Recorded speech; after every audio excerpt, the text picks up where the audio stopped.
Good afternoon, everybody. We'll start in 1 minute. So please be seated. 1분 후에 시작하겠습니다. 앉아주시면 감사하겠습니다.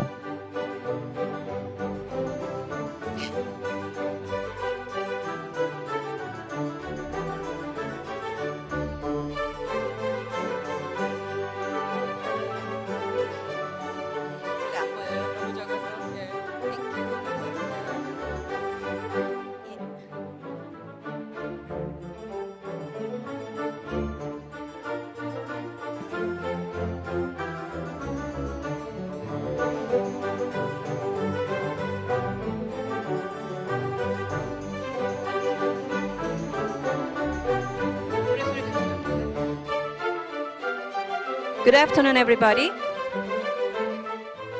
Welcome to the second symposium in our series on artificial intelligence.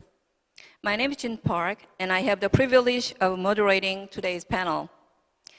Yesterday's symposium focused on AI governance, and we discussed a lot of important and urgent topics related to artificial intelligence. And today, we turn to another urgent topic, AI bias. We often assume that artificial intelligence as a machine is neutral and free from human prejudice. Yet researchers have shown that AI systems can inherit, reproduce, and even intensify human biases because of the data they are trained on and the design choices behind them and the ways they are used. These biases raise critical ethical questions not only about technology, but also about our values, our decision-making, and our relationship with intelligent machines. So today we have two speakers who will address these important issues. Each speaker will speak about 25 to 30 minutes, and then we will have a short break, and we will open for the discussions with the speakers and from the questions from the floors.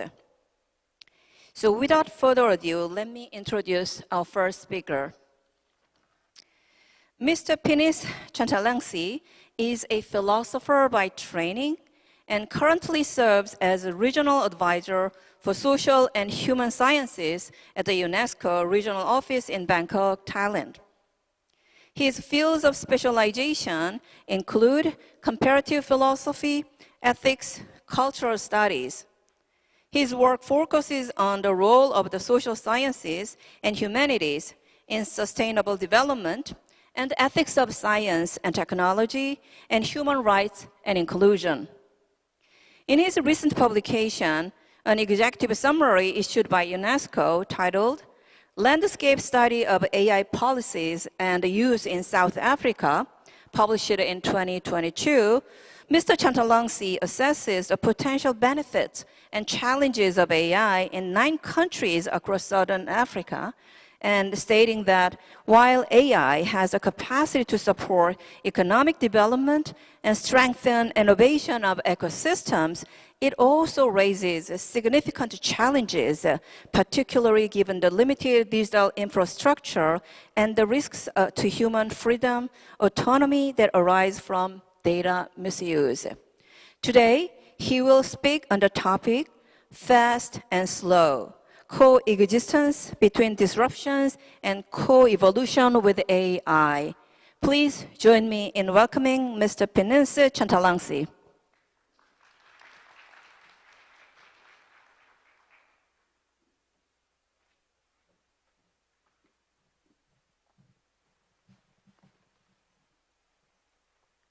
Thank you so much, Professor Park, for the kind introduction. I'm very, very glad to be with you this afternoon, but I would like also to share my empathy with you as we are now going into the late afternoon. So I try to be kind and treat you and care you with my first presentation of the session. as you can see, my title, I'm borrowing the term fast and slow from Daniel Kahneman's book, Thinking Fast and Slow. And Daniel Kahneman, as you know well, is a psychologist, but also an economist who reflected a lot on biases. But what I will do, and I will try to interrogate the ways in which human societies at large, meaning individuals, firms, governments, perceived and react to the speedy development and deployment of AI today. Such development has been extremely fast, of course, but at the same time, science teaches us that each technology emerges from a very, very long and slow evolution of conditions in nature and society. I believe that to advance our conversation on AI today, we need to take into considerations these two, let's say, paces, the slow and the fast. On the one hand, life on Earth has undergone continuous transformation and evolution since its origin, roughly 3.8 billion years ago. That is the birth or the origin of life. Producing successive more complex forms of information processing, metabolism, and environment shaping behavior. Technology, and especially AI, are not alien in that sense. They're not alien inventions, but extensions of life's capacity to harness physical processes for persistent information storage and manipulation.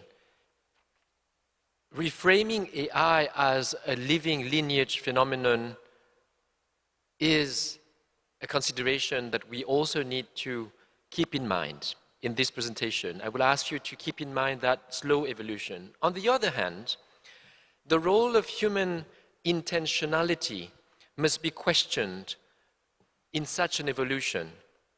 If biological evolution has produced bird wings or unique device that we call our eyes, for instance, isn't it that totally different from IT engineers who developed AI technology? The latter's intentions seem to be single human-generated technologies. Thus, philosophical critiques treat the rise of computational systems as a major disruption to social and psychic individuation, raising urgent ethical questions about attention, memory, and collective agency. What is it that, in this particular context of two paces, what is it that essentially is threatened that we need to preserve as human, as an imperative? To examine this question, I will refer to two thinkers.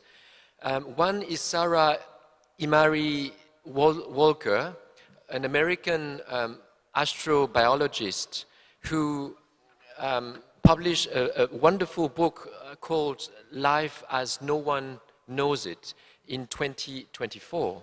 She is reflecting on AI technology as the result, I would say a natural result of this very, very long evolution of life. On the other hand, I will also interrogate the French philosopher Bernard Stiegler, who has reflected a lot on the notion of disruptions, this other pace which is interrupting this long evolution. Let us start with the first dimension. Complexity in biological systems has repeatedly generated new kinds of persistent information media. For instance, genetic code, nervous systems, languages, even institutions and political institutions. Technologies, including computation and AI, are successive materialization of such a same trend. meaning an engineered media that extend organisms' capacity to store, process, transmit, manipulate information across scales and times. Framing AI as part of an evolutionary continuum emphasizes, therefore, on emergence, contingency, and functional analogy between biological and technological information systems. It also interrogates the concept of intentionality and human essence, you know, all the concepts of dignity, freedom, free will, when it comes to reflecting on humans-machines interactions.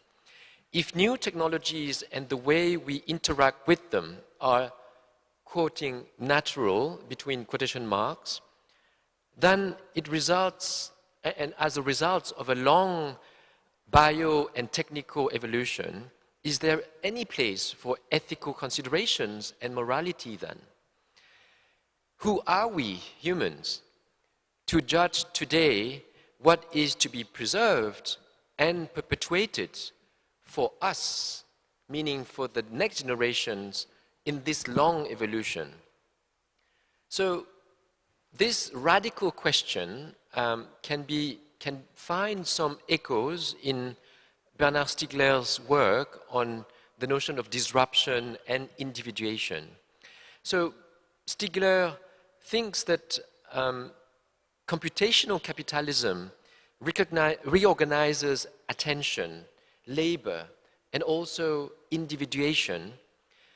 He diagnoses epistemic and affective entropy, meaning, in his word, a kind of disorder or chaos produced by attention extractive systems, which dissolves shared symbolic culture and weaken the conditions for collective responsibility and individuation.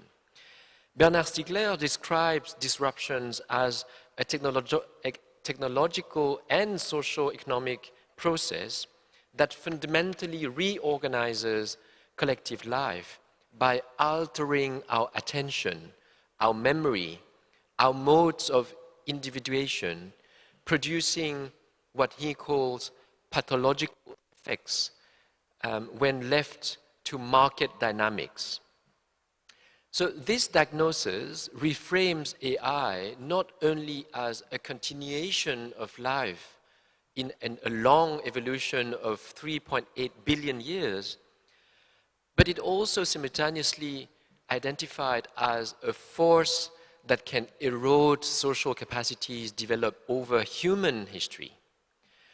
It transforms attention into a commodified resource through algorithmic capture and engagement, maximizing architecture, generating concerns for mental health, for instance, also for diminished capacity for sustained reflection. In this sense, disruption concentrates decision-making and normative power in the hands of techno-economic actors. Yesterday, Professor Tae-Won Park called them the super elite, who control infrastructures, producing new asymmetries that limit democratic control and steer societies towards lock-ins and path-independent futures. Now, with regard to facing this analysis by Stiegler, I'd like now to engage in the ethical discussions that is at stake. And this is important for UNESCO because I will end my talk about the role of UNESCO and the multilateral system in this particular context. So you have the long evolution and disruption as described by, on the one hand, Sarah Emiri Walker, and on the other hand, Bernard Stiegler. How do we now reflect on the co-evolution then? The rise of AI reshapes how minds and societies develop by changing the very environments that sculpt attention, memory, and learning. AI-driven attention economies fragment sustained focus and rewire cognitive habits, producing path independencies that steer social learning and influence long-term evolutionary trajectories. Our biases that are amplified through the system and algorithm can also in turn influence the long trajectory of human evolution. As everyday interfaces with AI prioritize immediacy and engagement, individuals face new strains on psychic health with potentially diminishing capacities for individualized or personalized or personal reflection, with consequences that compound across generations. Simultaneously, pervasive personalization, and this is the paradox, threatens the shared symbolic frameworks that underpin democratic life that we have known so far.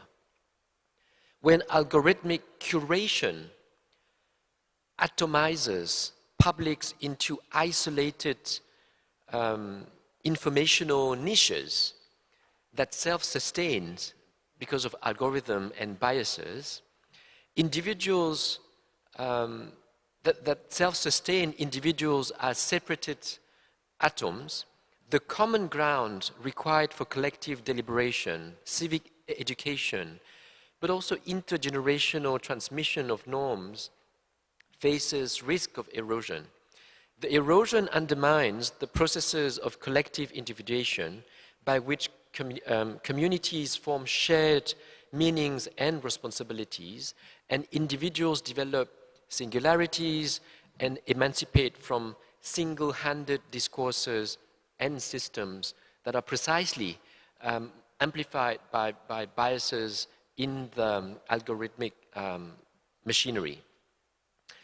These cultural risks are amplified by profound power asymmetries that many of you have already talked about. Corporate control over large-scale AI infrastructures concentrates decision-making power and the ability to set default behaviors, narrowing society's options for adaptive co-evolution. So this is the famous nudge, nudging individuals and societies towards some directions. That can also, in turns, on the long run, influence the long evolution that we've talked about. The resulting technological and institutional lock-ins create irreversible path independencies. One certain infrastructures and business models, for instance, are entrenched in certain patterns or biases. They have high chance to perpetuate bias future development towards outcomes that may marginalize pluralistic human flourishing. And this is something that Professor Yu-Sun Ho also talked about in the session when she mentioned the space of appearance borrowing from Arendt. So the other element is, of course, the environment. Co-evolution must be understood as well as biosocial project. Ecological embeddedness of AI has also to be reflected against the planetary boundaries and multi-species impacts. So to promote long-term planetary and human flourishing rather than short-term extractive gains. So in conclusion of this coexistence and all these ethical stakes that I've just mentioned, let's view AI as the product of a long evolutionary process, because that raises difficult questions about moral status and agency. These debates matter because ethical debates during this transitional phase that we are living today, with fears, anguishes, but also hopes and excitement, this transitional phase will benefit from interrogating the status of our normative frameworks, crafted to safeguard human flourishing and ecosystems and integrity so far. And we can just mention one of them. These are the universal human rights frameworks, for instance, that we have also created to preserve and perpetuate what we cherish as value systems. Now, we have to interrogate how do we want to continue or revisit these frameworks today. That requires redesigning governance, economic incentives, social institutions, and emancipating individuals that resist extractive lock-ins, protect shared cognitive and cultural capacities, and preserve the conditions for equitable, reversible co-adaptation between man and humans and technology in the future. Now, UNESCO in 2021, as you have heard, member states of UNESCO, 194 member states, have adopted in 2021 the first UN normative framework, which is the recommendations on ethics of AI. The spirit behind this recommendation lies precisely on the principle of human flourishing, of human oversight and determination of the technology. Such principles require reciprocity in designing systems that support genuine two-way adaptation. On the one hand, human communities must continuously reshape AI through governance and value embedding and oversight, while in return, in ideal situation, AI's affordances should also reshape human practices in ways that are transparent, accountable, and reversible. To sustain the social fabric that makes collective life possible, the recommendation insists in preserving shared symbolic spaces along the line of Bernard Stiegler's ecology. And these are, for instance, schools, public media, libraries, communal rituals that Professor has talked about just before, that carry collective memory, enable deliberations, and transmit norms across generations. But the value of Stiegler, and also highlighting the value of human sciences, the humanities that we are talking about, he's even more radical in his analysis because he points to some even more important issues that are at stake in the face of increasing human interactions with AI. That relates to stewardship of scarce cognitive resources. Attention stewardship calls for regulations and business model changes that end incentives to monetize distraction and instead favor interfaces and algorithms that scaffold sustained reflection, deep work, civic engagement. In this perspective, concentrations of technological power must be checked through distributed governance. Control of critical infrastructures should be diffused across multi-stakeholders body, public platforms, and we have to promote and allow plurality and avoid that societies are locked into narrow evolutionary path. Now, what can international organizations do? First of all, it is interesting to also reflect that our institutions, international order, multilateral organizations such as UNESCO and United Nations, are also a result of a long evolution of human history. In a sense, they can be also viewed as an institutional technology, a political technology to help us safeguard what we value. And we have done so far with universal framework that keeps us binding together.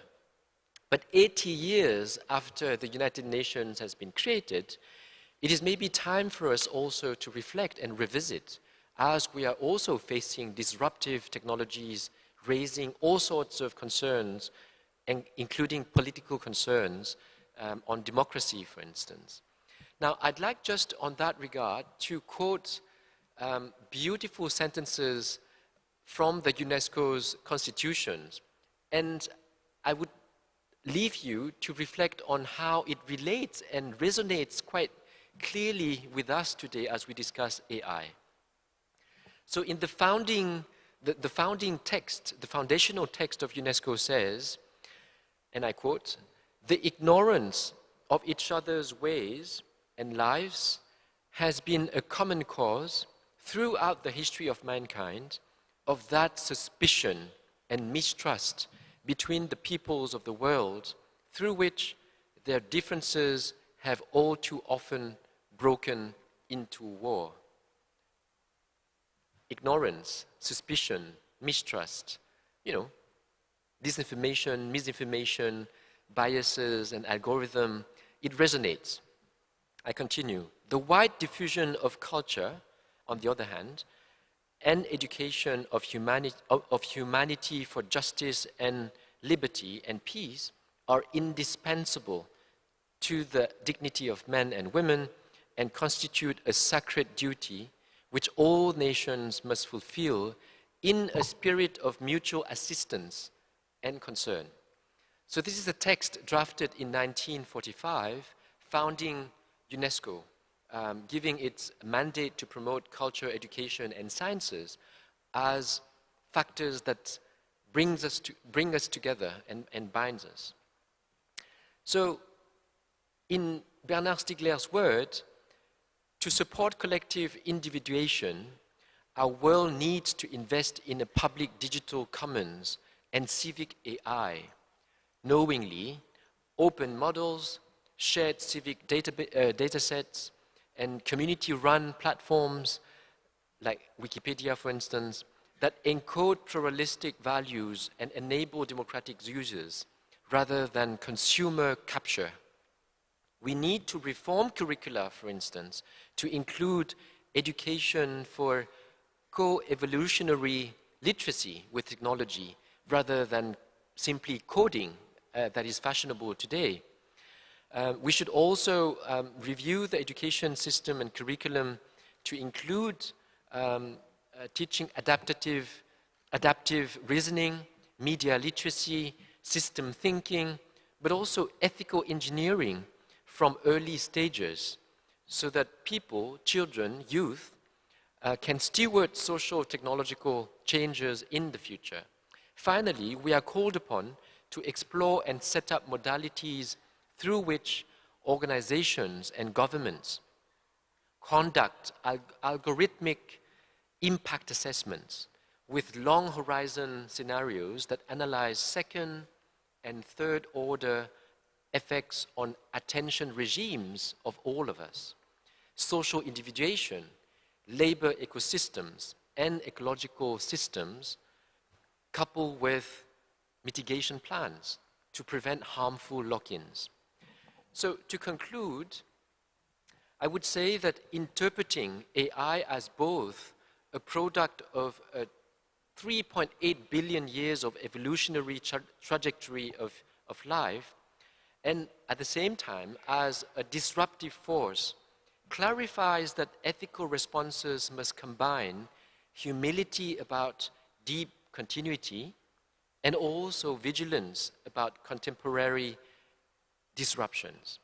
Human AI co-evolution should be intentionally steered through institutional design, regulatory interventions, and cultural practices that protect shared symbolic capacity, manage attention, and distribute control. Such a program treats technological emergences as evolutionary opportunities that must be stewarded to sustain human and planetary flourishing rather than surrendered to extractive path dependencies. The most difficult questions remains then, who can make this happen? With our multilateral and global institutions at hand, the one that exists today, how can we make use of them efficiently as we speak? UNESCO also needs you as scientists in the social human sciences to also ask your governments, ask your institutions to make use of these existing multilateral systems to help us steer this positive co-evolution before it is too late. Thank you for your attention.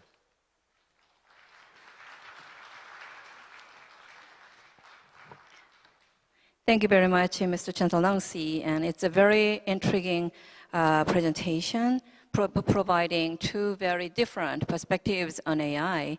AI as one evolutionary stage of a long, 3.8 billion years evolution of a human history, or AI as really as a disruption and fragmentation of human attention. So I'm sure that you have a lot of questions to ask during the Q&A session. And I think that today's, during our Q&A, we can really echo many of the issues that we discussed over the 2 days, yesterday and today. Many issues came up regarding AI, and then these two presentations actually kind of echo some of very, very important questions about that. Now let me introduce our second speaker. Professor Bong-rae Seok is the Ne Professor of Philosophy and Professor of Leadership Studies at Albania University in Pennsylvania, US. He earned his PhD from the University of Arizona. His primary research interests lie in the interdisciplinary and comparative philosophy, including philosophy of cognitive science, artificial intelligence, comparative moral psychology, moral neuroscience, neuroaesthetics, and Korean philosophy. In his recent book in Korean, 인공지능의 미래와 지혜의 알고리즘, The Future of Artificial Intelligence and the Algorithm of Wisdom, published in 2023, Professor Seok develops a comparative approach to artificial intelligence and Buddhist philosophy. He explores the evolution of AI and Buddhist path to awakening through the concept of the Buddha algorithm. So some of you might be very interested in this. He currently serves on the International Advisory Committee of the AI Society Institute at the Academy of Korean Studies and is the Vice President of the North American Korean Philosophy Association. Today, he will speak on the topic, AI as a moral agent, from the relational viewpoint of coexistence and collaboration. Please join me in welcoming Professor Bong-rae Seok.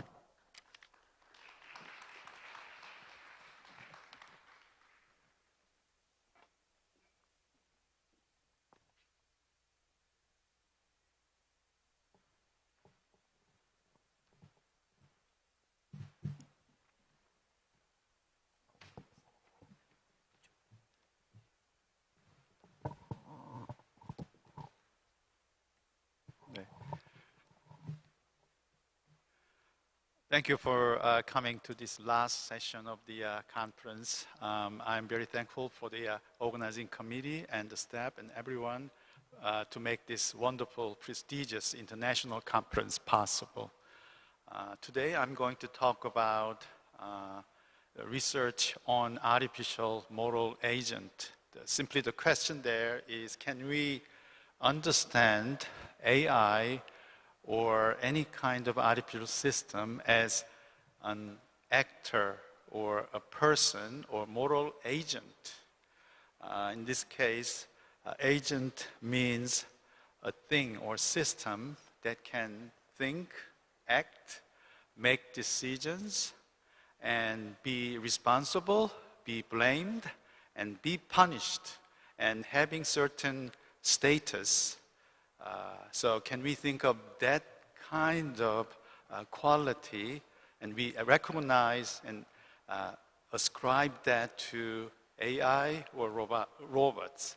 So that's what I like to discuss today.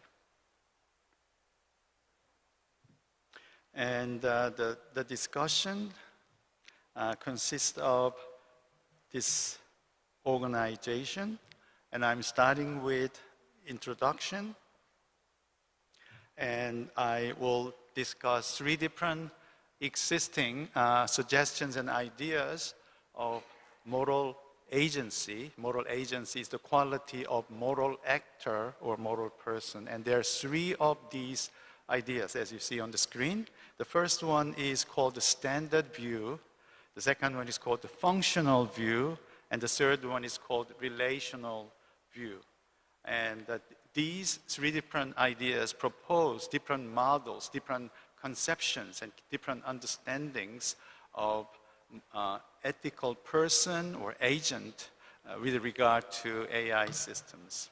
And then I'm going to discuss one particular view out of three, which is relational view.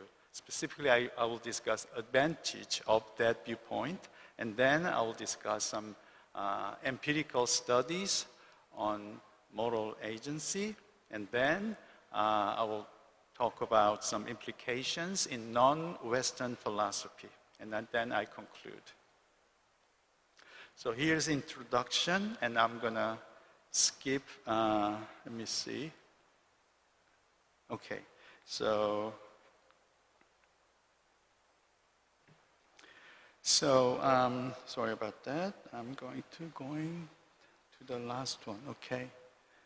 So, although systems of AI are designed and programmed by human beings, some systems behave as if they have their own ways of thinking, desiring, and decision-making that are perceived to be the work of independent systems. Simply, they can be understood as agents, right? Systems that can think and act and make decisions. They are not just machines designed by human beings, but also independent agents that can make decisions on their own. So the question there is, can they become a moral person or moral agents? So these days, AI technology is advancing rapidly, and just this year I heard about agentic AI, which is slightly different from the discussion that I have today. But the whole idea there is AI is not just simply processing information, but also making decisions.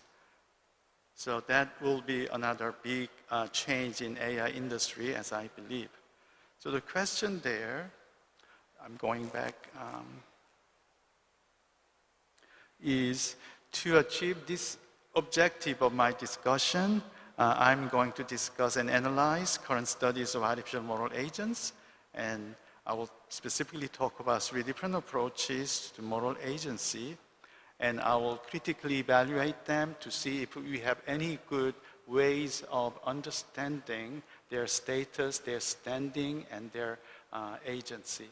And typically the idea there is these are systems that do not have emotions, do not have any type of internal psychological states. Of course, they have some informational processing states, but they do not have any beliefs or desires, and they don't have emotions, and they're probably not going to understand ethics and morality. So how can we give them a certain ethical standard? That's very skeptical and pessimistic. So do we have any positive understanding of moral agency of robotic systems? So here is a quick capture of what I think of simple mechanical system and artificial agents. So to begin with, we can think of robotic arm, right? And it's completely programmed, and it is prescribed to follow certain rules. And if something happens that is malfunctioning, it's just a safety violation. So something goes wrong, it's a mechanical issue. But on the other hand, we can think of advanced AI with certain kind of information processing capabilities, such as autonomous AI, making some decisions on its own. Then what happens is, it's not just a mechanical system, it's an actor. Actor is different from behavior.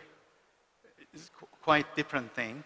And if that happens, we not only talk about mechanical issues, but more importantly, we can talk about responsibility and blameworthiness, and also moral violation. So probably this table explains the difference between some kind of physical change and mechanical process and decision making.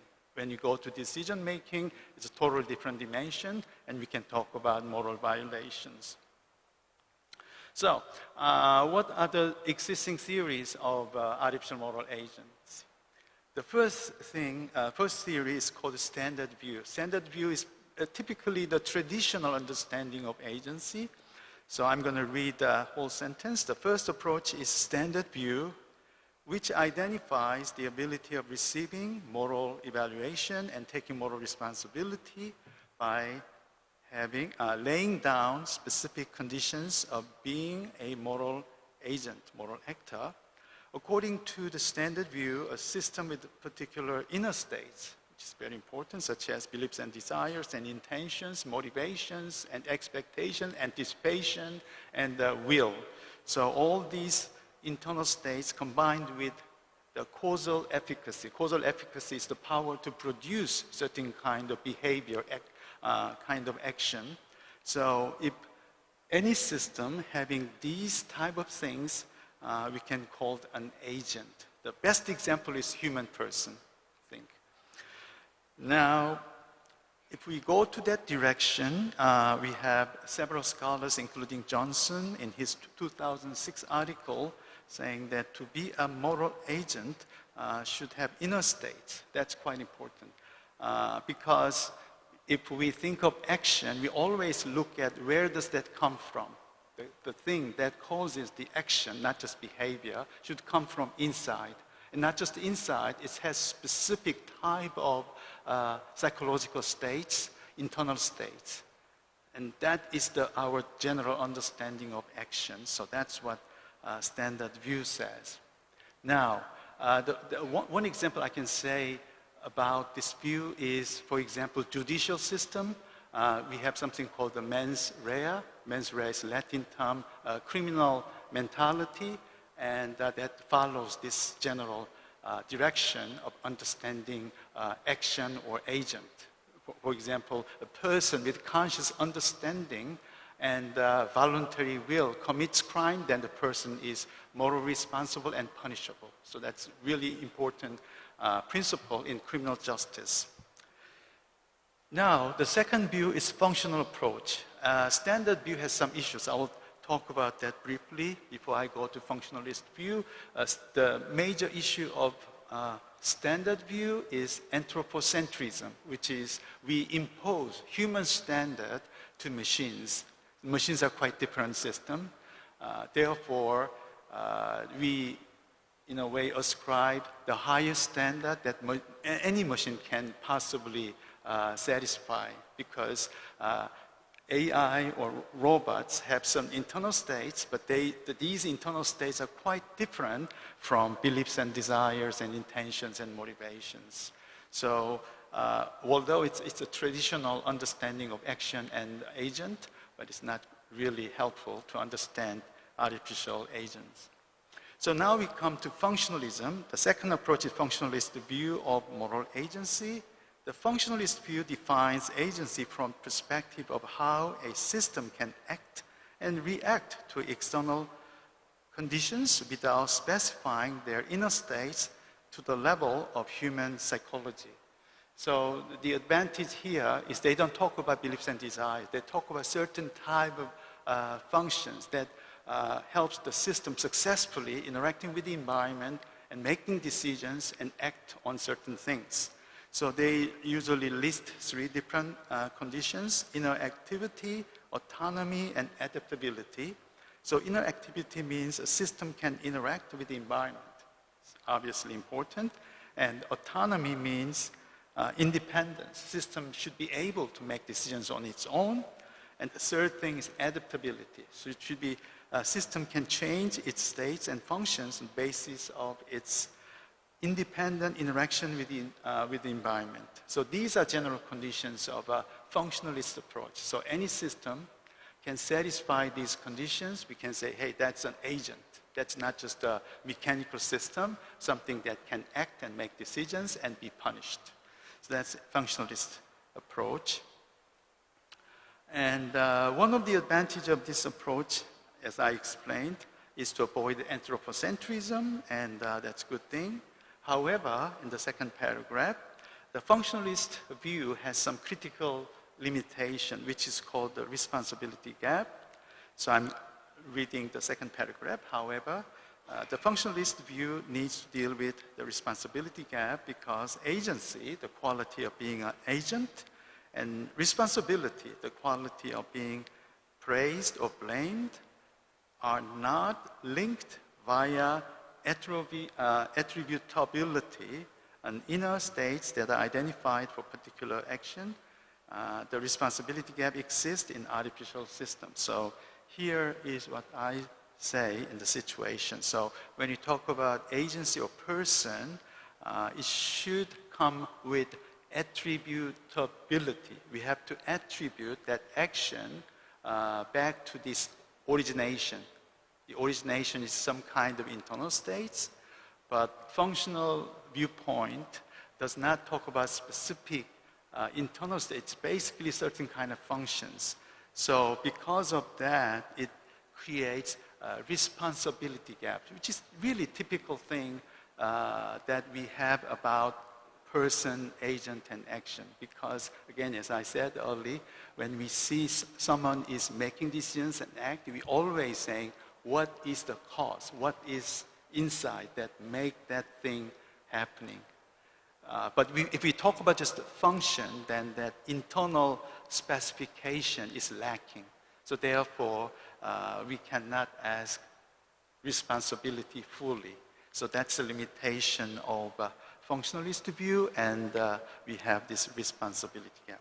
So what is happening here is that these two traditional viewpoints, standard view and functionalist view, do not seem work for us to understand the agency or the quality of a moral actor on the side of artificial systems. So do you have any other options? Finally, we have relational approach.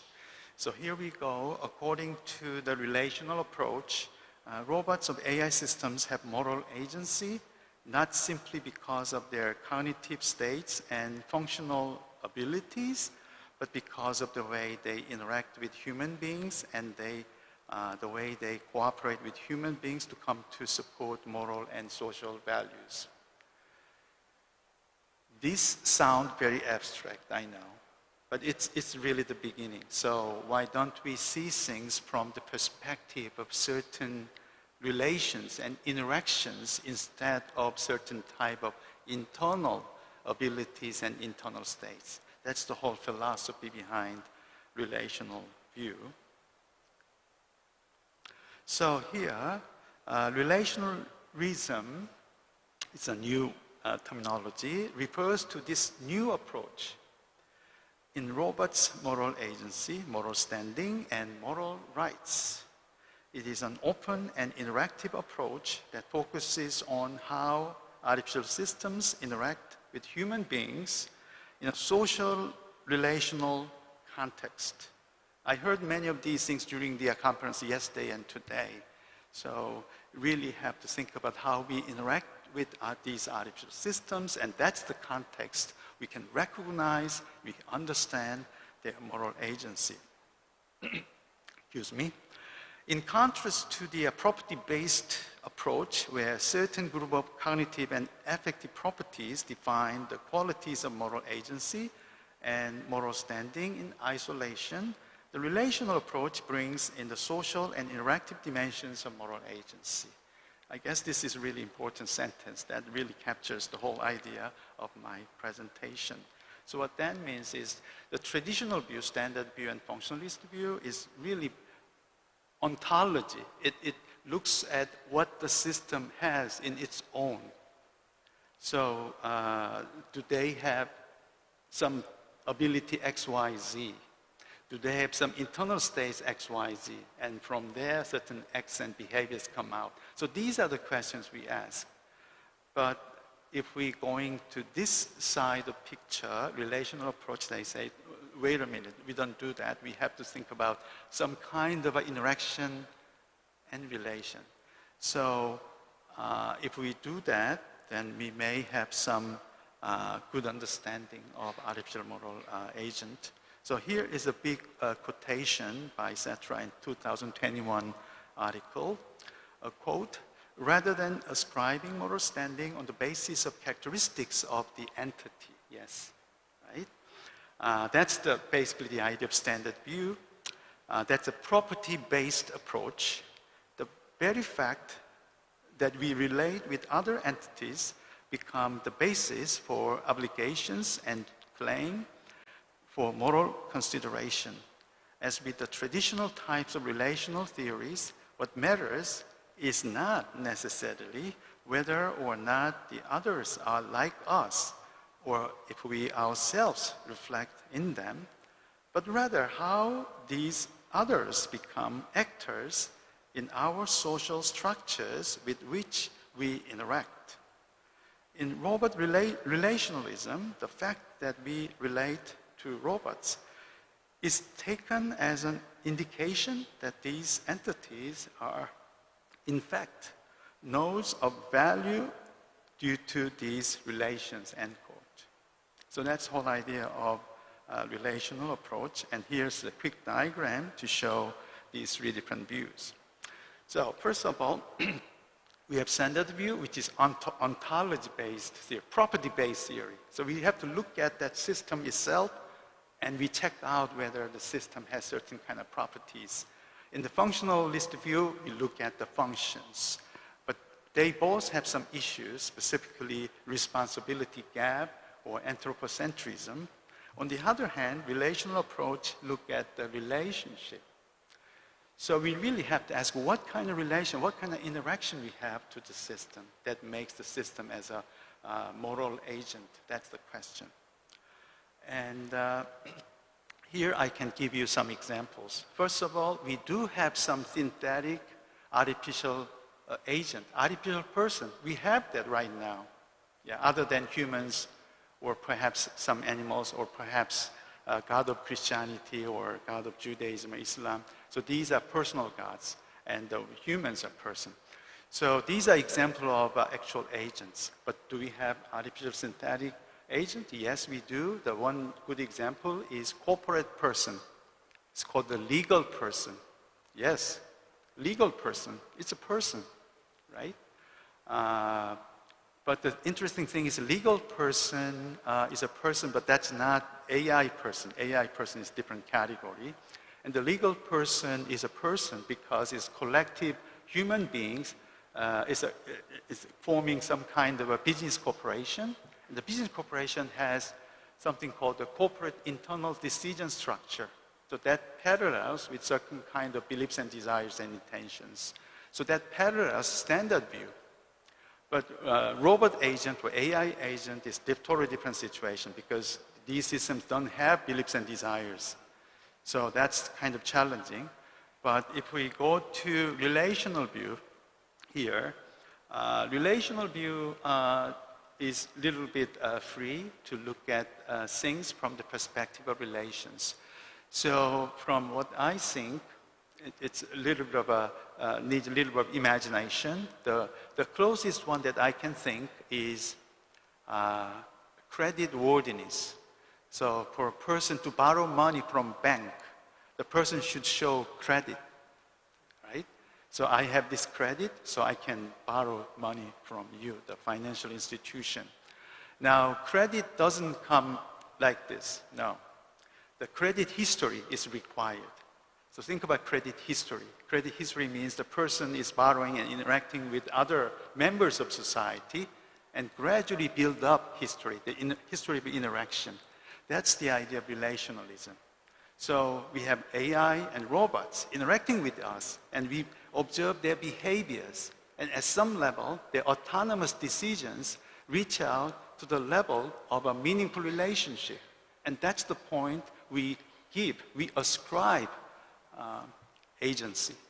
So agency is not a matter of property, inherent property, no. It's a relational property. So that's the idea of a relational view, and because of that, it can avoid any type of anthropocentrism, and it may avoid some responsibility gap. Because once the machines and AI and robots reach out to the level of enough relational interaction and reach out to the level of moral agency, then they are responsible in some way. Now, there's another interesting advantage of taking relational approach is that relational view can provide a broad perspective of how the notion of moral agency and moral responsibility can be understood in the system's interaction with human users, owners, from the viewpoint of social interaction and moral community and practical and normative consideration of artificial moral agency. So in this case, we have to think about the whole system, whole environment of interaction. And that's where this whole idea of moral agency comes from. So that's more ecological approach to moral agency. And I just summarized 2 different viewpoints. Basically, it's something that I discussed already. So it's ontological perspective or perceptual perspective, more a priori approach or empirical approach, and more relational approach against more intrinsic approach. So that really compares 2 different viewpoints. And then we quickly look at empirical studies of agency. So what do people actually think of actor or agent? And there are several studies by Gray and Wagner and many social psychologists. And according to them, artificial systems do not have the full array of qualities of moral agent or simply agent, because according to them, any agent has 2 different variables. One is experience of affect, the ability to feel emotions, that's one side, and the other side is ability to act voluntarily. And of course, AI robots don't feel emotions, so it's a 0. And in terms of acting, it has a little bit in the middle, as you see in a small graph above. However, the interesting study performed recently is that these robotic systems, in the context of human-machine collaboration, so it's collective context, human subjects can recognize robots' agency. So that is very interesting psychological observation. So that what that means is we actually see these artificial systems, moral agents, in the context of a collaborative interaction. That's what that means. It's amazing, isn't it? Now, going to the non-Western side, if we see some of the major intellectual and religious traditions in Asia, which is Buddhism and Confucianism, we see many of these discussions.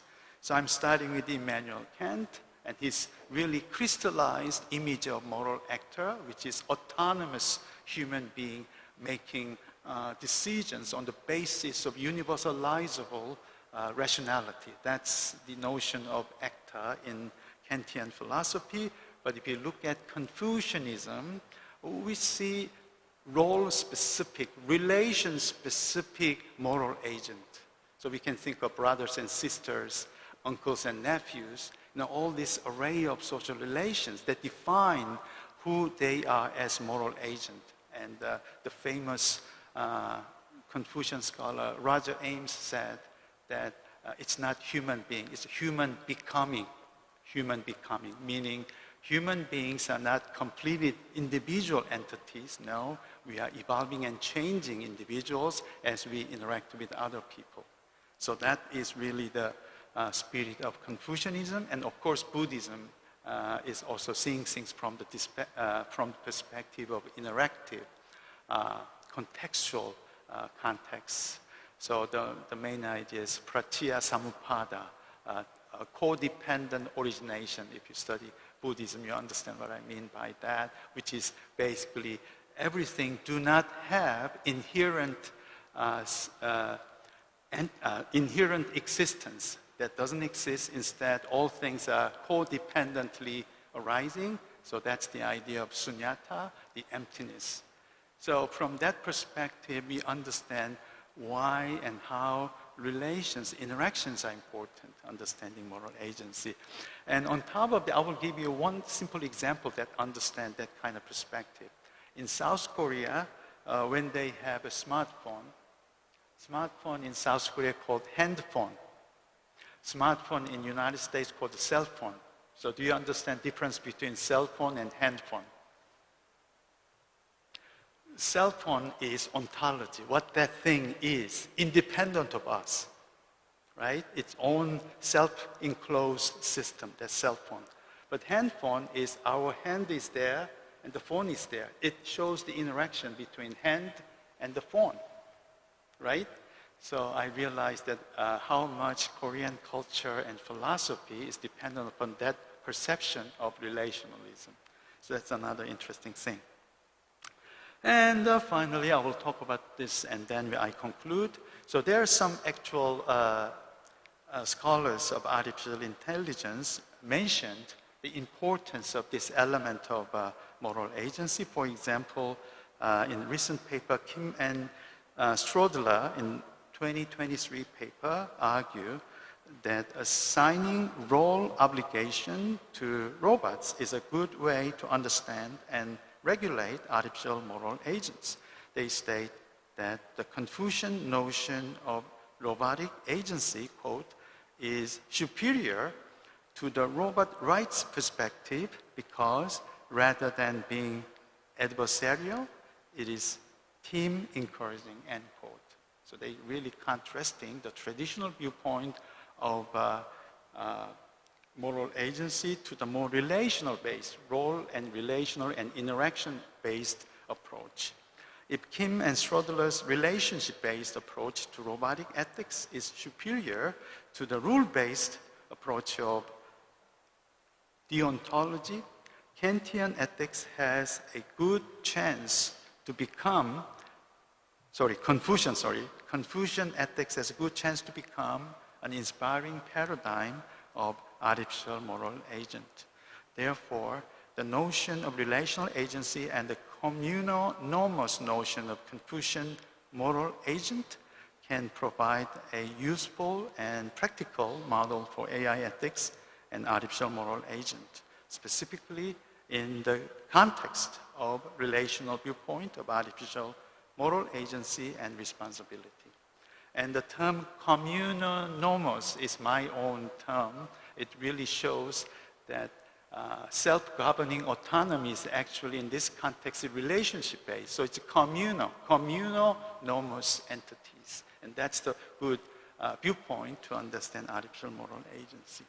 So that really concludes my talk about 3 different viewpoints I discussed, and there are some limitations, and I discussed some advantages of relational view, and at the end of the day, it's probably the way to understand robots and AI systems because, first of all, these AI systems have humongous internal details. For example, GPT-3 has 175 billion parameters, 175 billion parameters, and that's one of the reasons they draw a lot of electricity. Yeah, that's one of the things. Now, GPT-4 has 10 times more, 1.75 some trillion parameters. Yeah, right? So, because of this complexity, we don't exactly know what's happening inside. So don't talk about what's happening inside. That is not important here. What's important is how that system is interacting with us, right, in a meaningful way. And that's the way we understand artificial moral agents. So that concludes my talk. Thank you very much.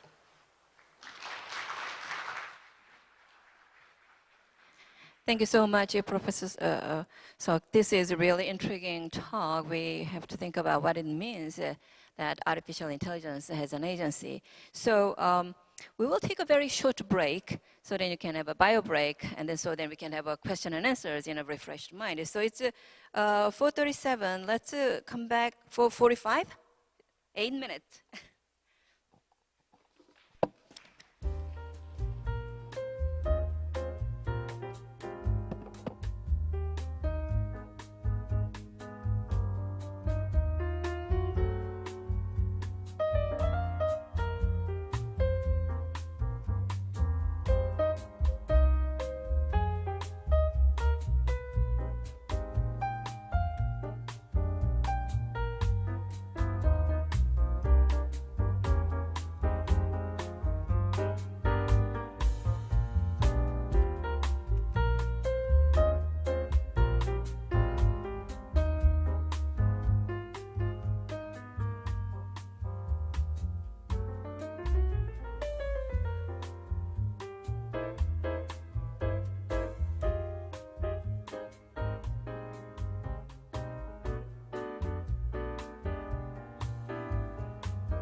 Yes.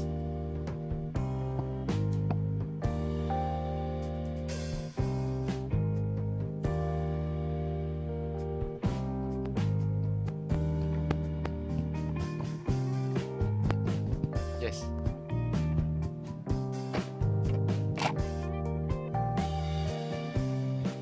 Okay, everybody, let's get back to our discussion. So we heard two very intriguing presentations. In a way, I think that the presentations are complementary. So Mr. Chantalangsi presented two opposite views about AI. On the one hand, there is the idea of AI as a kind of one segment of a long evolution of human history, 3.8 billion, and just AI is a part of it. And as he mentioned, Sarah Walker's work says that it is not that technology is replacing life. AI is life. So if we look at from that perspective, then there comes the issue about how about ethics and morality. So Mr. Chantalangsi proposed the opposite view by using Bernard Stiegler's idea of AI is an interruption, and it kind of fragments our attention. And he concluded, in order for us to move forward with AI, we do need certain kind of a global, multinationally collaborating certain socio-technological institute. And his paper actually ends with a question, who will do that? In the presentation, he said, there is a UNESCO. I know you work for UNESCO, but so I'd like to ask, while audience are formulating your questions, so let me ask Mr. Chantalangsi, what do you think are the conditions for such an institution? Yesterday, we talked a lot about who can do this kind of work at this point when China and US, even though they are leading this AI development, but still not too much into the kind of democratic use of it, right? So what do you think are the conditions for such a work? And let me ask the question to Professor Hug, and then after that, we will kind of receive the questions from the floor. So Mr. Chantalangsi's presentation more has to do with the external side, public space, right? Stiegler also mentioned this civic AI. On the other hand, Professor Hug's discussion is more to do with a little bit more internal, even though he doesn't count as an internal capacity as a condition for moral agency. So he presented three different kind of approaches. Standard view, which emphasized the inner capacity as moral agency, or the functionalist views, which emphasize external behaviors as a condition for moral agency. Rejecting this both approach, he says that relational approach can be a kind of a candidate if we do think about AI's moral agency. So I'd like to ask the very basic question, what does that mean? That AI can have a moral agency, and you talk about the robot right and animal right. So when you talk about animal right, that doesn't mean that animal is going to go to the court and then sue for the rights violation. It's human beings doing it just because we think that animals deserve to better life, right? So when you talk about AI's moral agency, whose agency is that? Is it really animals' moral agency? I mean, the AI's moral agency, or human beings are looking at the moral agency of AI, so then we can have a better relationship, right? So let's start with this. Thank you so much, Professor Park. The question is about the who and doing what, and what are the conditions for this. So my take at this point, and this is also with my cap of UNESCO representative here, is to say we have to make use of the multilateral system that already exists. And as I said, this system has a value because it is a result of a painful history to create the United Nations out of the ruins of war and violence. But as we face today the interruptions and disruption of AI, I do feel sometimes that we are underutilizing this multilateral system. UNESCO has produced, and where I say UNESCO, it's actually the governments, members of UNESCO, have produced and adopted this recommendation on ethics of AI in 2021. That is prior to the emergence of ChatGPT, you remember, a year later. That was a kind of miracle that the international community at that time has agreed to adopt the ethical principles and considerations. So the conditions, I would say, is to have a space where voices can be heard, even if these voices are not translating into actions. Let me explain myself. UNESCO is organizing every year a global forum on the ethics of AI. This year was in Thailand, in Bangkok. And one participant from a country in the global south came to me and said, you know what, this global forum looks like a forum where we discuss nuclear weapons without any nuclear power in the room. Because there was no major actor from all these big firms, tech firms, companies. There were no decision makers really that make the difference on AI from these superpowers.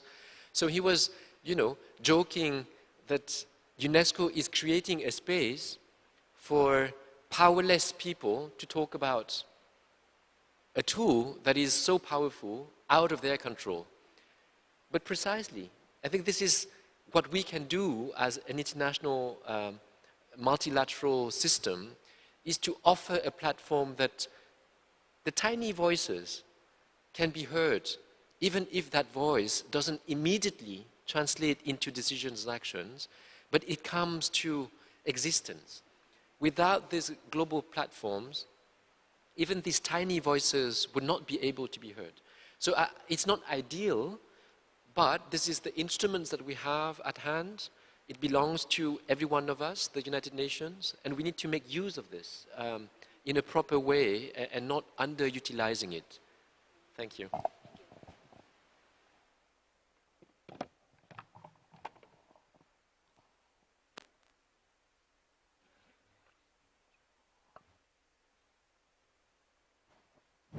Okay, thank you for the question.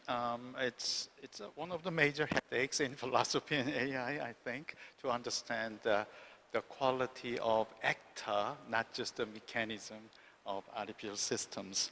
And the question there is this the agency or the quality of actor at the level of animals?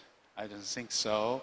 Or is that the level of God? Yes, God meaning something called the personal God, like for example, God of thunderstorm. No, that's not agent God, but usually Abrahamic monotheistic religions have a God of person, which is not human being, but has some quality of action and decision making.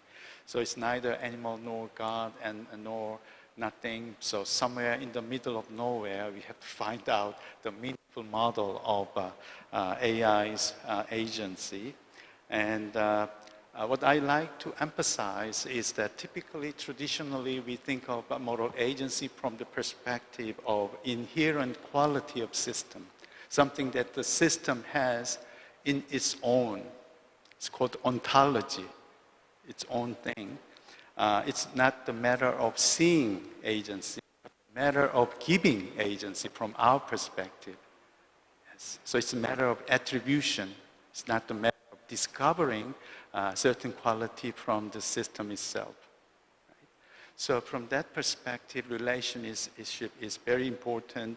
And some people say, if this is the matter of ascribing and giving, then there's some chance of illusion on our side, because human beings are very intriguing species where we see agent in a lot of unnatural things, like the statue or some kind of tree or some objects.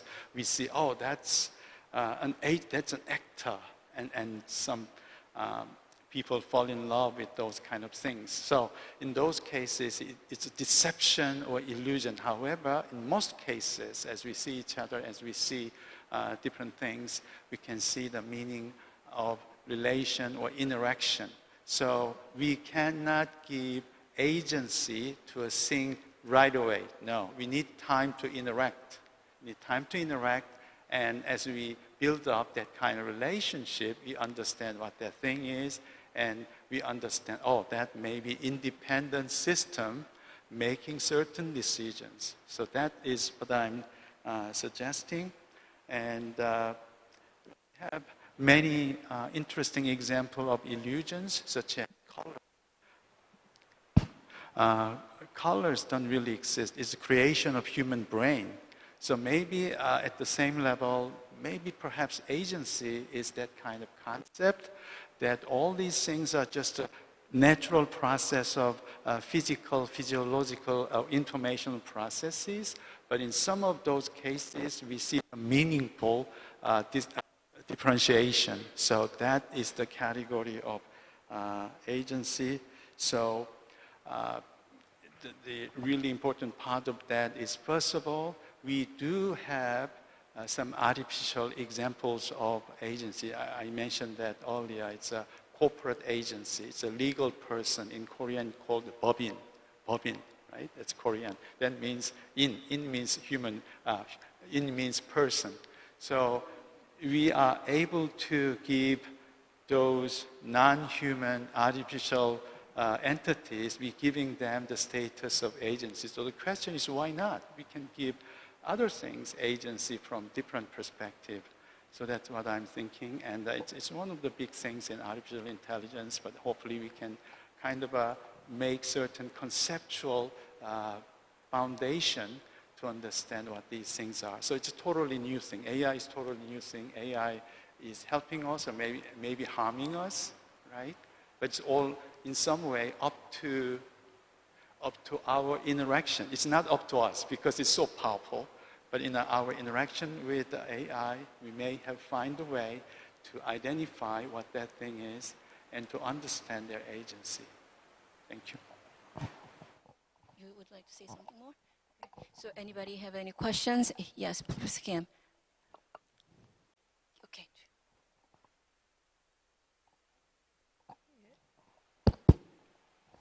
저는 석 선생님한테 질문을 좀 드리겠습니다.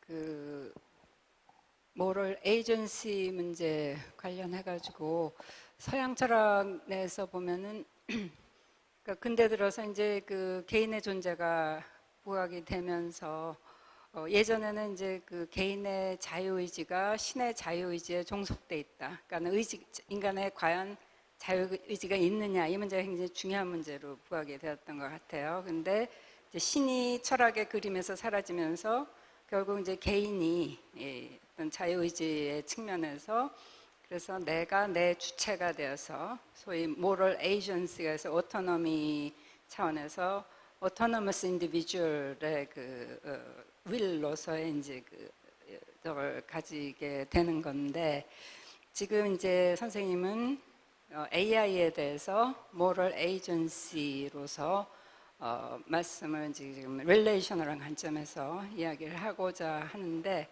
과연 우리가 릴레이셔널한 관점에서 에이전시가 뭔가를 과연 잘 이해할 수 있는가라는 문제 한 가지 하고, 그 다음에 두 번째로는 보통 우리가 에이전시 개념 할 땐 단순히 그 오토노머스 뭐 혹은 오토노미라든가 그 라이트의 문제, 개인의 권리의 문제뿐만 아니라 사실은 그 도덕적 책임, responsibility, punishment, 아까 법인 개념 얘기하셨지만 법 인격체로서 그것은 단순히 권리만 가질 뿐만 아니라 법적 책임도 지고 그렇잖아요. punishment도 글로 갈 수가 있고. 근데 이제 AI 같은 경우 과연 우리가 그런 이야기를 할 수 있을 것인가, 거기까지 확장할 수 있을 것인지, 그걸 확장할 수 없다면 AI 에이전시라고 하는 것이 굉장히 공허한 개념이 될 수 있지 않을까, 이런 생각이 들거든요. 그래서 우리 아까 연자제 얘기도 권 선생님 말씀하실 때 나왔지만은 사실 relational self 개념으로 우리가 가게 되면 연자제 개념도 저절로 따라 나온 거거든요. relational한 것들이 책임을 져야 되고 하니까. 그래서 이게 간단한 문제는 좀 아닌 것 같아요. 그래서 선생님 그 문제에 대해서 어떻게 생각하시는지. 예. 네, 감사합니다. 김 교수님. 말씀하신 대로 그 책임성 그리고 잘못된 결정을 내렸을 때 그 벌을 줄 수 있는 거, punishability, 영어로는 culpability라고 하는데 그 내용이 사실은 이 moral agency 문제에 있어서 가장 중요한 문제이거든요. 그래서 제가 이제 간단하게 제 생각을 정리해 보겠습니다. 첫 번째로 기본적으로 우리 그 인간들의 상식적인 수준에서는 기계에 대해서 벌을 준다는 그런 게 직관적으로 이해가 안 됩니다. 그래서 실제로 사회 심리학에서 이렇게 측정을 했을 때 사람이 기계에 대해서 뭐 기계가 잘못됐을 때 막 벌을 주고 이것은 이제 이해가 안 되는데 아까 제가 프레젠테이션 할 때 잠깐 언급을 했었는데 일단 그 기계를 콜렉티브 인바이먼트 그러니까 인간과 협동을 하는 그런 환경에 나왔을 때에는 그 사람이 물론 이제 거기 협업을 하니까 사람이 있을 거죠. 그러니까 그 사람에 대해서 에이전시를 물론 인정하고 그 기계에 대해서도 사람과 협동하는 그 협업자로서의 그 에이전시를 지각을 한다 이런 연구들이 많이 나왔습니다. 그래서 이제 그것을 유추해서 본다면은 만약에 이제 그 벌을 줄 수 있는 가능성이 있다면은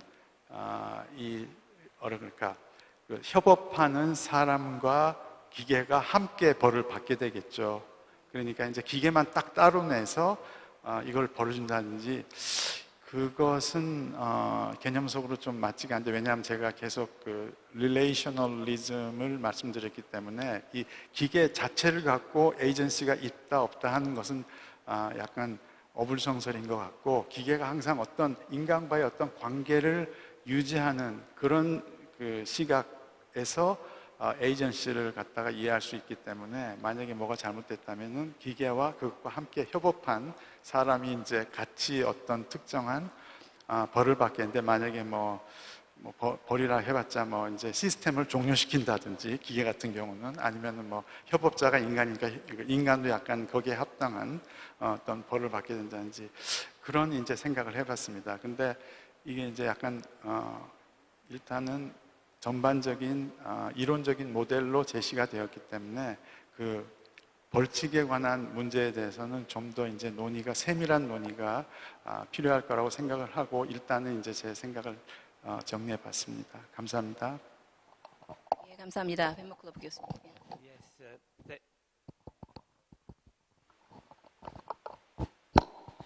Yes, thank you for these two insightful talks. All what was present in the first lecture given by Professor Chantalensky was completely absent on the other in the other lecture. That is to say, the anthropological and political side. And Professor Seok, I was just wondering if it is possible to speak about responsibility without mentioning the political and anthropological side. And also in your model of relationality, there is a kind of dilution of responsibility. We don't see what could be a person in a trial, in criminal situation, who can really respond of actions.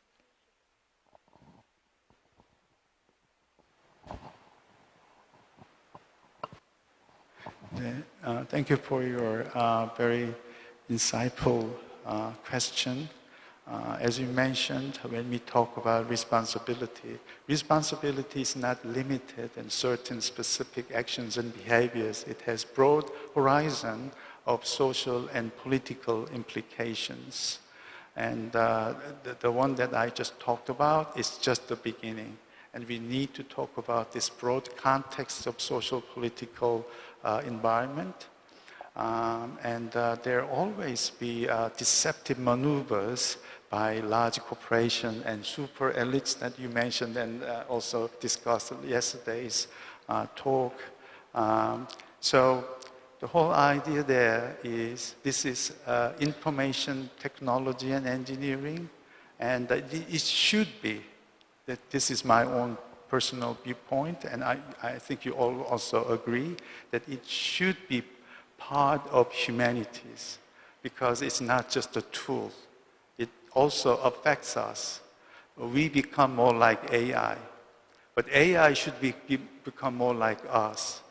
And in between, we have politics, we have economy, we have environment, we have capitalism, we have war, we have healthcare, right?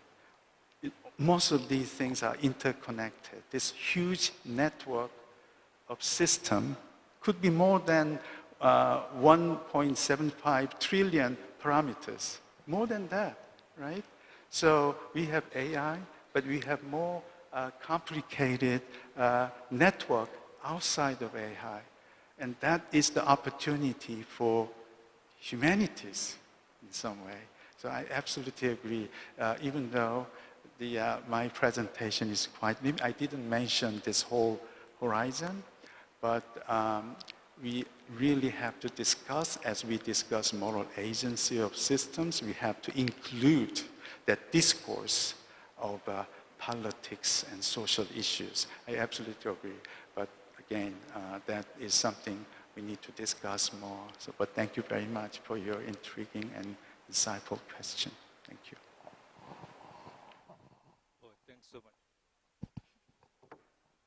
Hello, is that?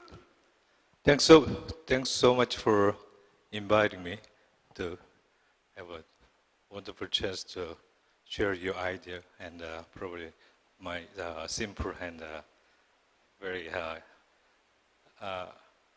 raw ideas. I'm going to remind you one of the Nobel Prize laureate, Daniel Kahneman, the slow and fast thinking. Mr. Charangman, you might be interested in this already. Well, in his theory, we all know that humans have two kinds of mind.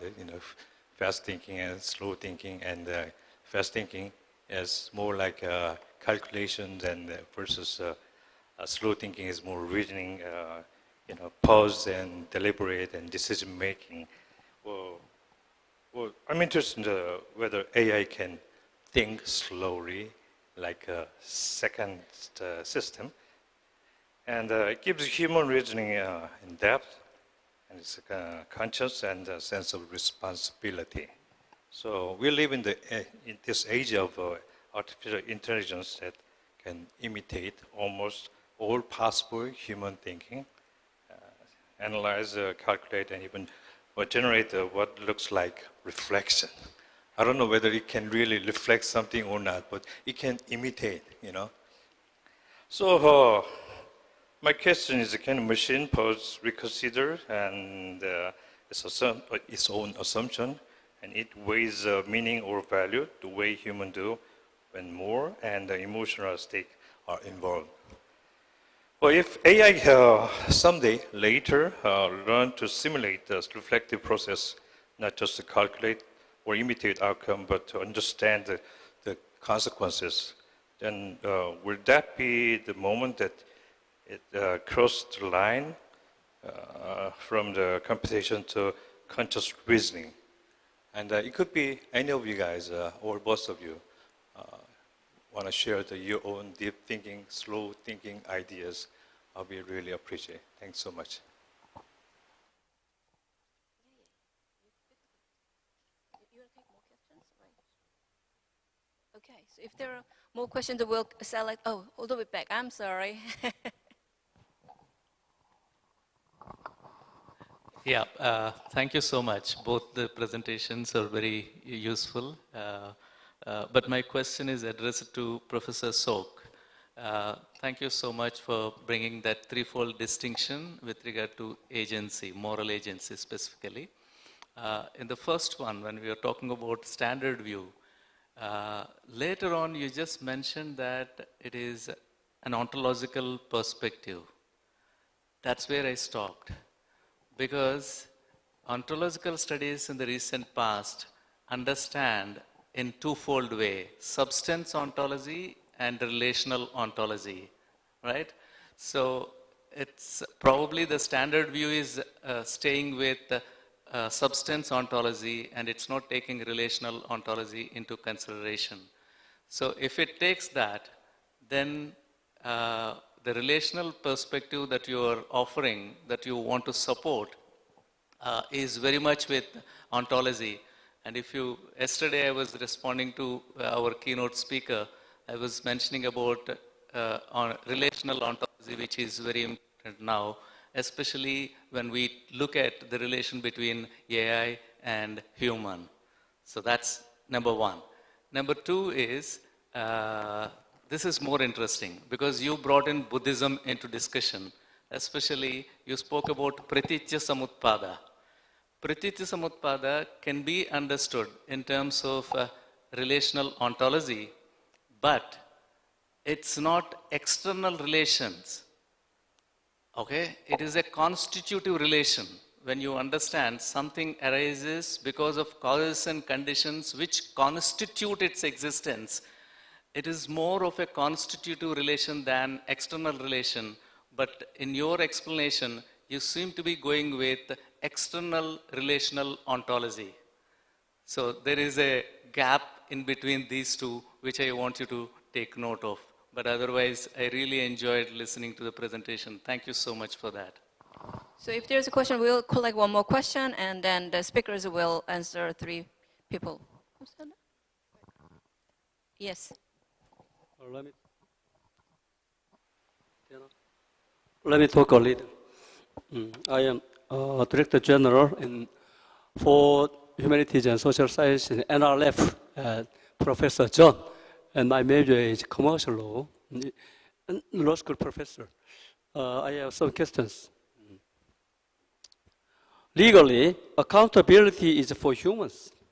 Legally, accountability is for humans.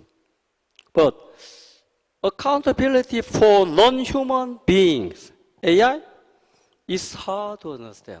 Yes, one question. That's all.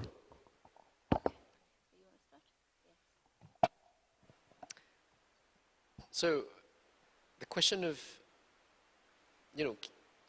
I take it from your question is about, can AI system reasons?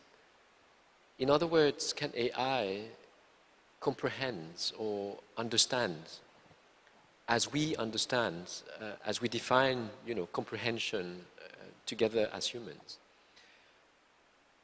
I'd like to maintain a statement that I've heard one day that I found brilliant, explaining AI, and that statement is, AI calculates but doesn't understand. I'd like to believe that even in ChatGPT 50, we could still maintain that statement. Because I do believe that it's really about a system that uses big data to calculate and imitate, as you well said earlier, human behaviors or reasonings. But I do not think that the comprehension aspect as defined, as you are talking about ontology and the inner part of human being, I don't think that is replicable mechanically into AI. That is the first part of my answer, is that I hope that we can maintain, even in ChatGPT 50, that the system calculates well, better than us, but doesn't understand in the literal sense of understanding and comprehension. Secondly, what I feel is extremely important in this relational, dynamics that you've mentioned, is how do we cultivate, apart from interaction with the AI, how do we cultivate and nurture our capacity to think from the younger age, like Professor Ben Makhlouf yesterday mentioned. From the very young age, we have this extraordinary capacity to reason and to ask questions and to also to contradict. How do we meaning governments, schools, curriculum, how are we going to prepare this? And this is, I think, more important than, understanding whether AI is going to take over. It's how do we prepare our generations and our young generations to really even perform better than us in terms of understanding, reasoning, building relations and deliberations, having doubts and having hesitations. These are the kinds of qualities that I think will transform the education system as a whole. But I'm not sure that we are up to the speed at the moment. The education system is still perceiving AI as being very powerful, very speedy, and the system is lagging behind and needs to catch up. I don't think so. And interestingly, in the report that UNESCO did with the Thai government, that is called the Readiness Assessment Methodology on Ethics of AI in Thailand, one recommendation I find extremely important and interesting was under education sector. And it says, because AI is so prevalent, is so present and pregnant today, the education system and curriculum needs to invest more attention in traditional disciplines that cannot be found in our relationship with AI, meaning development of creative thinking, development of critical thinking, quality education in the classroom, interactions with peers and with the teachers. So the Thai report insists a lot on nurturing this new old education that is really central, because we can't find that in the interaction with the system. So education is not about adding information, because that is taken care of by AI better than us. So the teacher has to also reform themselves to have that capacity to develop and nurture these kinds of capacities and competences that are so much vital in the future. Thank you.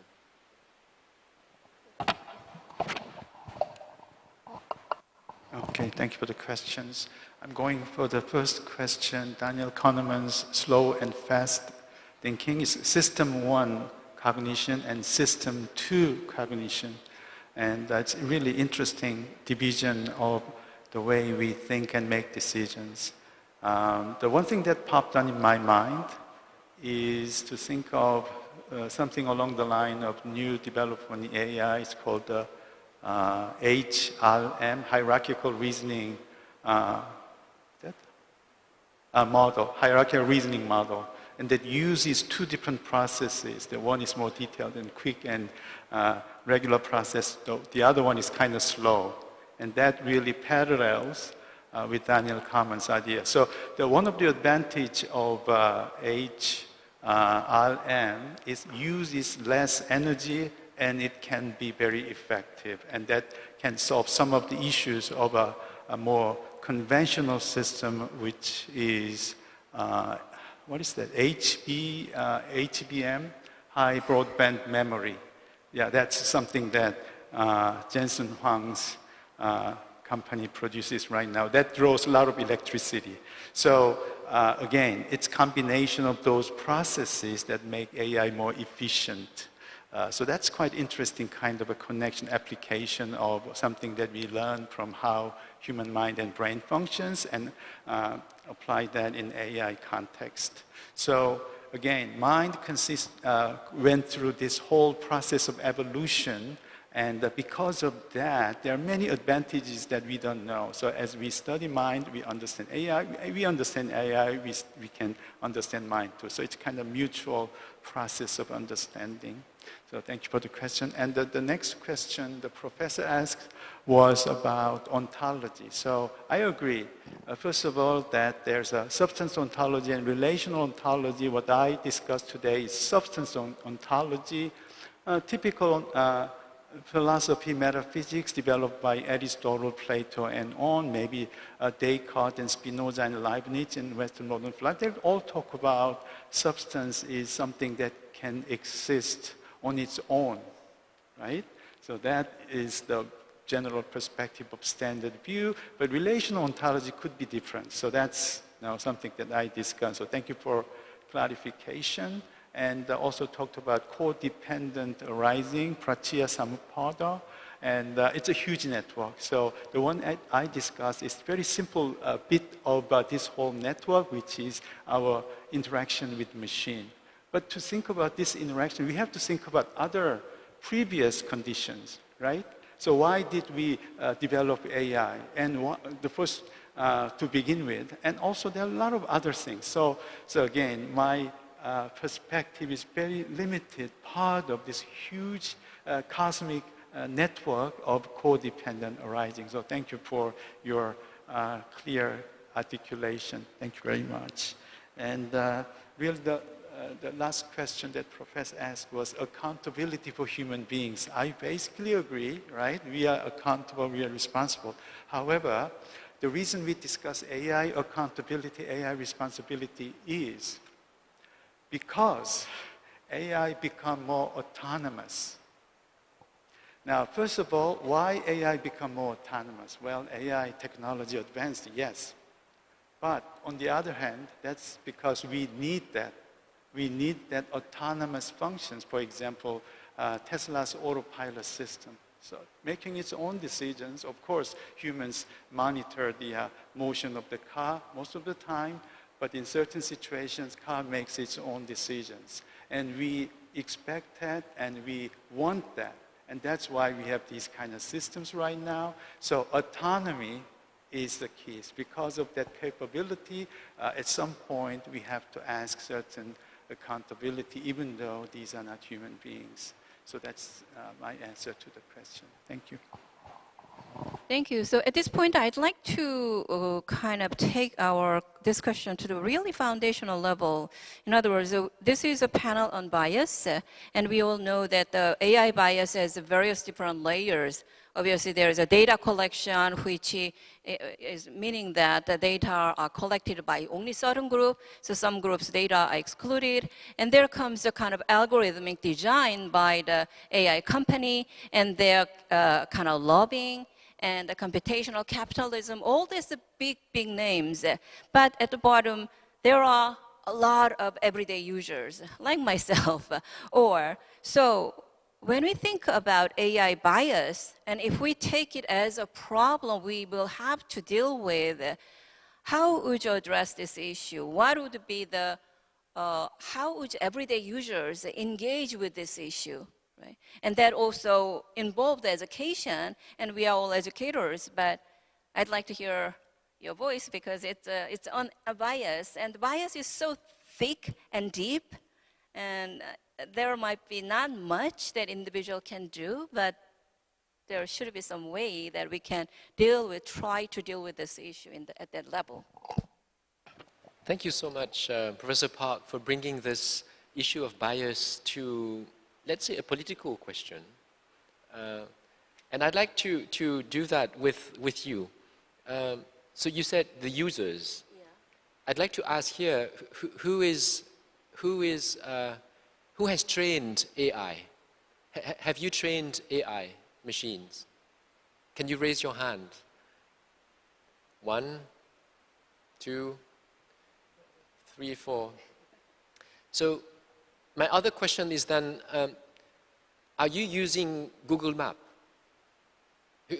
Who is using Google Map? Yeah, so you have trained AI, right? By using AI, we train AI. And this is what is interesting for us, because we are victims in a certain point of view, because we're victims of the biases. At the same time, we are also participating in the multiplication and systemization of those biases. And I think this is something that is quite unique in the history, where we feel the sense of losing control of agency, in this particular case, to somebody, somewhere. And this is something that is extremely, it can be a great source of panic. My answer to this, and I will come back to Bernard Stiegler's proposal.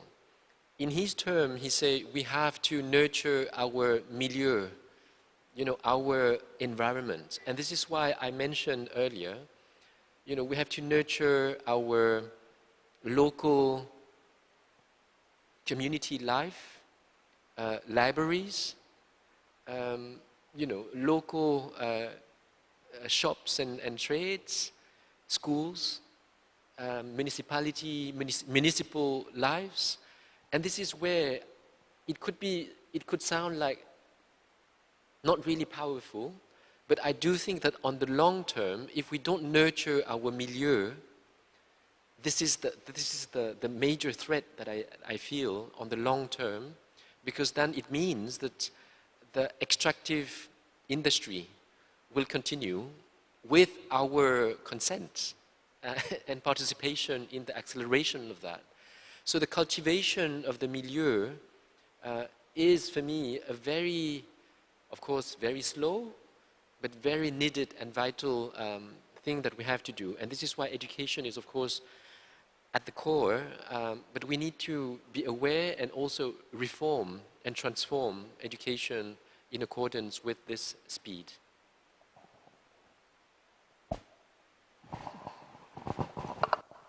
Yes, thank you for your wonderful answer, Finis.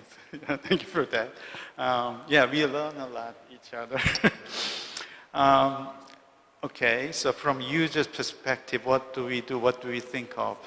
I'm teaching right now in my university AI ethics course, and I repeat this to my students many, many times. I'm asking, do you know what is the most important thing in AI? And students answer all these different ways. And yeah, of course, there are different answers. From my perspective, the most important thing in AI is learning. Learning, yes, it's a system of learning. That's the most important aspect of AI. And of course, there are different ways of learning: supervised learning, unsupervised learning, reinforcement learning, deep learning, machine learning, all sorts of varieties. But in terms of AI ethics, we have to think about where that AI software or robotic system come from. Specifically in the learning process, there are two major issues. One is quantity. So learning comes from data, examples, and the examples come from cyberspace that's provided by us, right? The problem of quantity is the number of examples, number of data is small, right? So in that case, system overgeneralize, right? That gives some kind of bias. So that's the one major issue. Quality, issue of quality, there are two major issues. One is the data is in some way does not have diversity. So the number of data is enough. There are so many data, but coming from the same source, right? And that doesn't give us clear understanding of what's going on. So the examples coming from different sources, representing different race, ethnic groups, educational groups, economic statuses, different societies, different cultures, right? So there's a joke in American psychology. saying that the study that is done in psychology department is studying college student psychology. Why? Because the data comes from college volunteers. That's the one major issue of learning in terms of quality. The other issue of quality is more critical issue, which is because the examples and data are coming from cyberspace, and cyberspace is depository of our internet usage that reflects, maybe unconsciously, our hidden bias. So in some way, learning from those, good number, no problem, good diversity, no problem. But if these examples hiding certain kind of human bias, and system learns human bias, system replicates human bias. So these are the things that we can think of in terms of quantity, in terms of quality. So always asking some critical questions. Where does this come from, right? And is this showing diversely different examples? Does this reflect human bias? There are tons of examples. So these are some of the critical questions we ask as a user side. But remember, these examples coming from us. So it's kind of interesting cycle out there. So, thank you very much. So we talk about the slow and the fast thinking, and in a similar context, there is a concept, fast violence and slow violence. Fast violence is something very visible, like war, rape, and things like that. But slow violence is social bias, discrimination, which we usually do not consider violence, but which is as damaging as fast violence. And if we think about the kind of bias that's generated by AI in the context of violence, I think we can see it more urgently and think about how we should deal with it. And Mr. Chantalangsi, you have something to say. I just wanted, before we end, because we now have to conclude, sorry to be disobedient regarding time. I just wanted to, because listening to Professor Sok early on, when you talked about the inner side or inner reality, as opposed to the relational dynamics, I was thinking of this book by Jean Baudrillard, you know, the French philosopher that is called America. It was written in 1986. And there was one image that I wanted to use here. He was talking about these joggers in California at that time.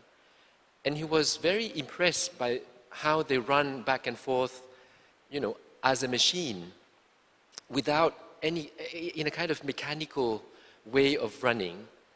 And now if we relate that to the joggers that we see today, measuring, you know, our heartbeat, blood pressure, and whatever, the miles and the distance that we do, this is the kind of image that I see where it's basically emptying somehow the inner parts of individuals, transformed into a set of data, measurable data, extractable data, that are used for, you know, models that replicate biases. But at the same time, we are in that kind of voluntary servitude in which we measure and we run. And I'm sure that in Seoul or in Korea, main cities, we saw a lot of joggers measuring their own, you know, measurements. And I think that is the perfect image for me of the phenomenon where we have to be aware and cultivate the milieu. How can we avoid emptying the inner part of individuals into quantitative data sent to wherever we don't know? And how can we cultivate the inner parts and the milieu that goes with it? Otherwise, I think we will end up, you know, jogging without any destination, without any purpose, other than being extracted from by some devices for other purposes. Thanks. Thank you very much. With that note, we conclude this session. Please join me in thanking our speakers. Thanking our moderator as well.